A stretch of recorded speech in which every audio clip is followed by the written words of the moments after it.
প্রবাসীর স্ত্রীরা অনেক সুখে থাকে, এটা আমাদের ধারণা। আসসালামু আলাইকুম, কেমন আছেন আপনারা? আশা করি আল্লাহর রহমতে সবাই ভালো আছেন। আজকে আমার ছেলের স্কুল বন্ধ, তো এই জন্য ভাবলাম পুরো বাড়িটা একটু গুছিয়ে নিই আর আপনাদের সঙ্গে একটু নিজের কিছু অভিজ্ঞতার কথা বলি প্রবাসী স্ত্রীদের নিয়ে। একটা কথা কি জানেন, আমরা ভাবি প্রবাসীর স্ত্রীদের মতো সুখী আর কেউই নেই। আসলে মেয়েদের জীবনটা বড়ই অদ্ভুত।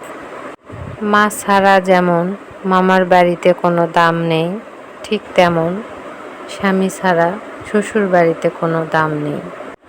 আর যদি হয় স্বামী প্রবাসী, তাহলে তো কোনো কথাই নেই। বিশ্বাস করেন, একটা প্রবাসীর স্ত্রী, তার প্রতিটা কদমে কদমে ভুল আছে তার শ্বশুর বাড়ির মানুষদের কাছে। তারপরও সে মানুষটা অপেক্ষা করে থাকে, সব কষ্ট সহ্য করে। কেন জানেন? কারণ তার প্রিয় মানুষটা একদিন আসবে এই আশায়। তার প্রিয় মানুষটা তাকে ভালোবাসে, সে ভালোবাসার কারণে যতই কষ্ট হোক না কেন সে সব ভুলে থাকে। জানেন, প্রবাসীর স্ত্রী তার বাবা ভাইয়ের সঙ্গে কথা বলতে হলেও শত প্রশ্নের মুখোমুখি হতে হয়। সে ফোনে কথা বললেও তার বাবার সঙ্গে তার ভাইয়ের সঙ্গে অনেক প্রশ্নের উত্তর দিতে হয়। এতক্ষণ কার সঙ্গে কথা বললে দেখাও, দেখি প্রমাণ দিতে হয়। আসল কথা কি জানেন, উপরের হাসি মুখটা মানে সবাই দেখে, ভিতরের কষ্টটা কেউই বুঝতে পারে না। তো যাই হোক, সকলকে বোঝানো তো আর যাবে না যে একজন প্রবাসীর স্ত্রী জীবনে কতটা কি হয়ে যায়।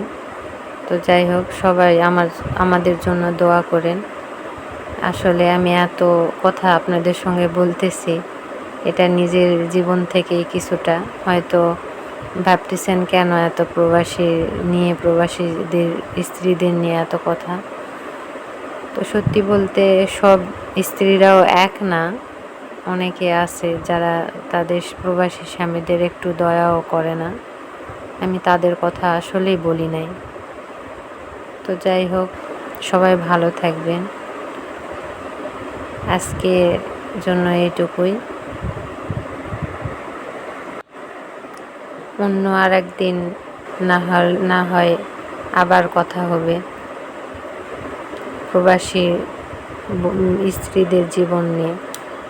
আসলে কিছুটা নিজের অভিজ্ঞতা আছে, তো এই কারণে সবাই আমার ছেলে মেয়ের জন্য আর আমার স্বামীর জন্য দোয়া করবেন।